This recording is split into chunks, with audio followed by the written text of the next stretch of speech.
এই দুনিয়ার সুখ আনন্দকে নষ্ট করে দেয় বার্ধক্য। মানুষ বুড়ো হতে চায় না। দেখবেন যে দাড়ি যার একটু সাদা হয়ে গেছে কত ভাবে ওইটার একটু লুকিয়ে রাখার ট্রাই করে, আছে না নাই? হ্যাঁ, এটারে কলপ দেয়, এটার কেউ মেহেদি দেয়, এটারে কেউ কেটে কুটে। এই যে আমারও তো পাকতেছে এদিক দিয়ে, এ তো আজ থেকে 5 বছর আগেও তো কুচকুচে দাড়ি ছিল, চুল ছিল, রং ধরা যৌবন জং ধরে শেষ। এই তো জীবন, this is the circle of life, এটাই লাইফ। এই যে পাকতেছে এইখানে পাকতেছে, দিস ইজ লাইফ। তো মানুষ বুড়ো হতে চায় না। এখন দেখবেন যে অনেক শ্যাম্পু বেরোইছে, শ্যাম্পু অ্যান্টি এজিং শ্যাম্পু। কি এজিং? Anti ageing. ক্রিম বের হয়েছে, ক্রিম অ্যান্টি এজিং ক্রিম। এটা বলে অ্যাট্রাকশন লাগায় আর কি, যেটা মাখলে মানুষ আর বুড়ো হয় না। এই শ্যাম্পু দিলে মানুষ আর বুড়ো হয় না।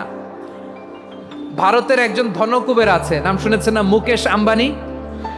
ওনার স্ত্রী নীতা আম্বানি, আমি একটা নিউজে দেখলাম যে তিনি গোল্ড ওয়াটার খেয়েছেন। 1 বোতল গোল্ড ওয়াটারের দাম মোস্ট লাইকলি $60,000, $60,000 1 বোতল গোল্ড ওয়াটার। কেন? এটা খেলে বার্ধক্যের ছাপ নাকি চেহারায় লাগে না। কিন্তু মানুষ যতই বয়স ধরে রাখতে চাক এই দুনিয়ার জামিনে, সে কি তার বয়স লুকাতে পারে? আমার কলিজার টুকরা সিলেট, আওয়াজ করে বলেন, এই দুনিয়ার জীবনে বয়সকে ধরে রাখা যাবে? এই পাশে কোরাইশ, এই পাশে মুসলমানেরা। বিশ্বনবী জালামাই ভাষণ দিলেন, বললেন, কুমু ইলা জান্নাতিন আরদুহাস সামাওয়াতি ওয়াল আরদ উইদ্দাত লিল মুত্তাকিন। ও আমার সাহাবারা, ওই জান্নাতের দিকে ছোট, যেই জান্নাত আকাশ জমিন বিস্তৃত। তোমরা দেখতে পাচ্ছ এটা বদরের ময়দান না, এটা আল্লাহর জান্নাত। আওয়াজ করে পড়েন আল্লাহু আকবার। বিশ্বনবী বললেন, ছোট ওই জান্নাতের দিকে যে জান্নাতের বিস্তৃতি আকাশ জমিন বিস্তৃত। বিশ্বনবীর এই কথা শোনার পরে এক আনসারী সাহাবী সাইয়েদনা উমাইর ইবনুল হুমাম রাদিয়াল্লাহু তাআলা আনহু খেজুর খাচ্ছিলেন। তিনি বিশ্বনবীর দিকে তাকিয়ে কথা শুনছেন আর খেজুর খাচ্ছেন। যখন বিশ্বনবী বললেন জান্নাতের দিকে ছোট যে জান্নাত আকাশ জমিন বিস্তৃত, বিশ্বনবীর কথা শোনা মাত্র সাইয়েদনা উমাইর ইবনুল হুমাম বললেন বাহ বাহ। কি বললেন? বাহ বাহ, মানে চমৎকার, মাশাআল্লাহ, চমৎকার। আমরা ইদানিংকালে চমৎকার কিছু দেখলে ইংরেজিতে বলে ফেলি না, ওয়াও ওয়াও, বাহ বাহ, মাশাআল্লাহ। বিশ্বনবী বললেন, মা ইয়াহমিলুকা আলা কওলিকা বাহ বাহ ইয়া উমাইর। ও উমাইর, আমার এই কথা শুনে তুমি কেন বললা বাহ বাহ, চমৎকার চমৎকার কেন বললা? সাইয়েদনা উমাইর ইবনে হুমাম রাদিয়াল্লাহু তাআলা আনহু বললেন, ইয়া রাসূলুল্লাহ, আপনার এই কথা শুনে আমি বড্ড খুশি হয়েছি, আর আমি প্রত্যাশা করছি আমি যদি ওই জান্নাতের মালিক হতে পারি তাহলে কতই না ভালো হতো। সুবহানাল্লাহ বলেন। বিশ্বনবী বললেন, ছোট ওই জান্নাতের দিকে যে জান্নাত আকাশ জমিন বিস্তৃত। আপনার এই চমৎকার মুখনিসৃত কথা শুনে আমার হৃদয়ের মধ্যে জান্নাতি হওয়ার বাসনা জেগে উঠলো, এজন্য বলেছি বাহ বাহ, আমি যদি ওই জান্নাতে যেতে পারতাম কতই না ভালো হতো। উমাইরের কথা শুনে বিশ্বনবী বললেন, ঠিক আছে উমাইর, জান্নাতে ঢোকার জন্য, এই জান্নাতের অধিবাসী হওয়ার জন্য যেহেতু তোমার এত আকাঙ্ক্ষা, আমি বলে দিলাম আনতা মিন আহলিহা, তুমি আল্লাহর ওই জান্নাতের অধিবাসী হবা। যাও উমাইর, তুমি ওই জান্নাতের অধিবাসী, ওই জান্নাতে তুমি ঢুকবা, তুমি জান্নাতি। তার মানে সহজ কথায় তুমি জান্নাতি। সুবহানাল্লাহ বলেন। যখনই বিশ্বনবী বললেন জান্নাতি, সাইয়েদনা উমাইর রাদিয়াল্লাহু তাআলা আনহু খেজুর খাচ্ছিলেন আর মনে মনে ভাবে, বিশ্বনবী যখন ওয়ারেন্টি দিয়েছে, বিশ্বনবী যখন গ্যারান্টি দিয়েছে আমি জান্নাতে যাব, তাহলে হাতে তো এখনো 3টা খেজুর বাকি। এই 3টা খেজুর যদি খাই তাহলে জান্নাতে ঢুকতে দেরি হয়ে যাবে। সুবহানাল্লাহ পড়েন। হাতে কয়টা খেজুর? 3টা খেজুর। বিশ্বনবী বললেন, উমাইর আনতা মিন আহলিহা, তুমি ওই জান্নাতের অধিবাসী, তুমি জান্নাতি। উমাইর চিন্তা করলেন, আমি জান্নাতি, নবীর মুখ দিয়ে যখন বেরোইছে ওই জান্নাতে তো আমার ঢুকতেই হবে, কিন্তু হাতে 3টা খেজুর খেয়ে যদি জিহাদের ময়দানে যায় তাহলে জান্নাতে যেতে তো দেরি হয়ে যাবে। এই চিন্তা আসা মাত্রই খেজুর 3টাকে তিনি ছুঁড়ে মারলেন, তলোয়ার বের করে আল্লাহু আকবার বলে বদরের ময়দানে ঝাঁপিয়ে পড়লেন। আল্লাহর শত্রুদেরকে কচুকাটা করে এক পর্যায়ে শাহাদাতের সুধা পেয়ে নিজেও জান্নাতি হয়ে গেলেন। পড়েন সুবহানাল্লাহ।